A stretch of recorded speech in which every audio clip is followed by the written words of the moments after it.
baby impalas. There are some other impalas. Sorry, I saw in front there, and of course it's very difficult to keep up with what Brian's doing. Then we should there soon pass some nyalas as well. Isn't that gorgeous? There are the nyalas. There's one young nyala bull. There he is. I'm a great fan of the drive-by, I must say. Now, what are you doing, young fellow?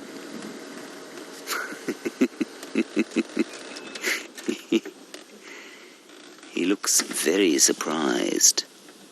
Hello, why are you lying down?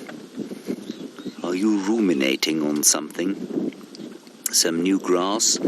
Or are you just thinking about life, ruminating on the inevitability of it all? Thanks, Andrew. I'll make my way. Confirmed Twin Dam's best route. I'm just trying to get us into the lion sighting, everybody. He's probably ruminating on the possibility of being eaten by the Nkahuma pride, but the unlikelihood, given that they seem to like to only eat buffalo. Copy, thanks. Beautiful. Let's continue our drive-by.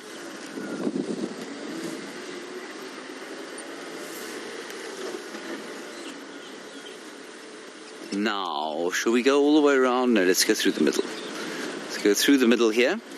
And now you might, everybody, you might see some strange footprints as we go past here. Those would be the footprints of the Ladies Running Club that was out in full force today. It is led by Taylor McCurry.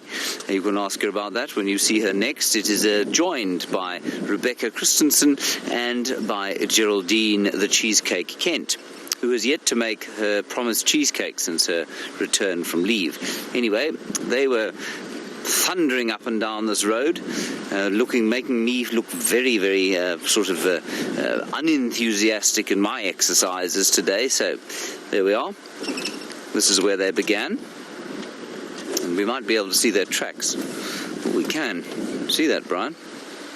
See there, their tracks are there. There we are. That's Rebecca and Jerry running up and down this road today. Sorry, we're nearly at the lions, everybody. My idiocy will end as soon as we get there. I was running on the flat bit over there. I wasn't brave enough to run up and down the slight slope. I don't leave footprints there, of course. No, I float when I run. So you don't actually run, you just float? I just float. I don't run. And there's a stony silence from the final control. That's never a good thing, everybody. It normally means that there's been offence caused. It's such a wonderfully beautiful evening. Temperature is perfect. There's a smell of the first wood fires starting up at the camp. Ugh. There's quite a strong northwester, which is slightly a harbinger of a storm. Ooh. Termite mound being attacked by hornbills. Now, the lions are just down here, and apparently they killed another buffalo sometime during the middle of the day.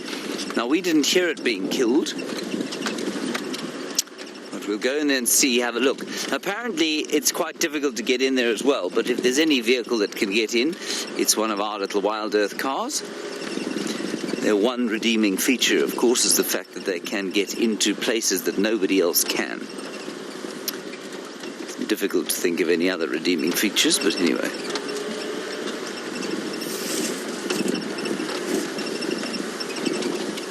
Now, we're going to look here. While we try and get in here, let's head across to Taylor and get an update from her. Well, and then hopefully you'll have some lions when you join us next. Now, it may look like this steenbok is frozen, the way that it is standing. It's a female, and she spotted us, but I wonder if she knows if we can see her, because at the moment she's practicing one of the most basic anti-predatory techniques, which is to freeze. You can see she's listening to me, she's listening to behind her. But something that I want to point out is, look how large her hindquarters are compared to the rest of her body. Can you see that? Abnormally big. And it's something that I've really just noticed by looking at her. Now, it could be the way that she's standing, or the fact that, of course, they need very powerful back legs in order to try and boost them forward to allow them to leap and bound and turn quite quickly. That's incredible, because for their small size, they really are quick. And I always say this, if you had to put a Steenbok and an Impala in a race, in a barrel race, the Steenbok would win every single time. And it's just that they're a lot more agile and are able to turn sharp corners and race around shrubs, whereas an Impala is really built for the open plains and has got an incredible speed to them, and of course can leap massive lengths. But this is lovely that she's settled down, and this is also typical, is after the freezing technique, they will often sit down and hope that they're being concealed by the vegetation.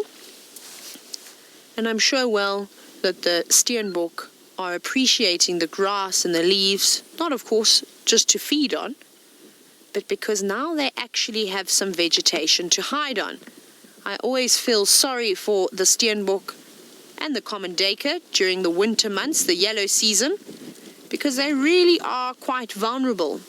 And down in the south, I definitely noticed a difference when it came to leopards and what they were preying on. And in the dry season, they were taking down lots and lots of Steenbok and common duiker. And then in the summer months, they'd move on to Impala and bushbuck. Isn't that amazing how they're able to just utilize what they have around them? But Steenbok, that's not a very good place to sit, because you can see as VM zooms away, you can clearly still see her sitting there.